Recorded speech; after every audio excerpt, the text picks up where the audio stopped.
In this video, I'm going to show you how to make sure your motion detection settings are set correctly on your OSI Wi-Fi Mini PTZ camera.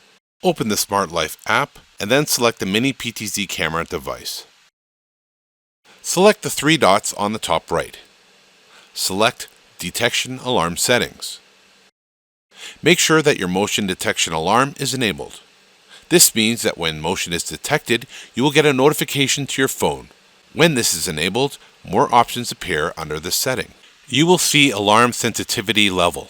If you feel the PTZ camera is detecting too much and possibly sending false alarms, please select low. For now, medium is usually a good default setting. Underneath that is activity area. If you enable this, then anything you create in this setting will be active. Now let's click on the activity area setting. You can define up to 4 distinct areas, each represented by a different colored box: red, yellow, green, and purple. The PTZ camera will monitor motion within the boundaries of these colored boxes. This is great for high traffic areas of your home where you don't want to be notified every time a person or pet walks by your camera. You can define a specific area to monitor by dragging the box handles to create your desired shape. Everywhere outside the box will not activate the motion detector. If there are more areas you wish to highlight, just press on the plus symbol at the bottom beside Area 1. Once you're done, press Save.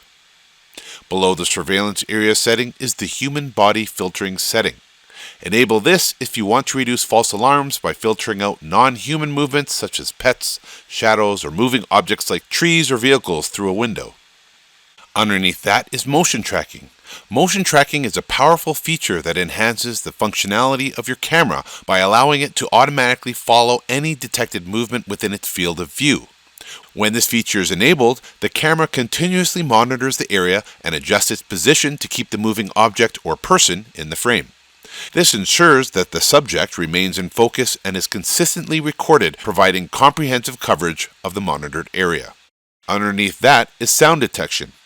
The camera can detect unusual sounds such as breaking glass or loud noises and alert you immediately. Enable this if you want to add an extra layer of security, especially in areas where visual detection might be limited. Once you enable sound detection, alarm sensitivity option appears.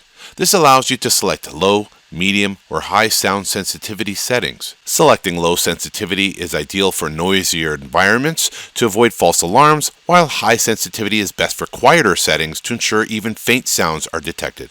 Medium sensitivity offers a balanced approach for moderate noise levels. At the very bottom, you will see Schedule.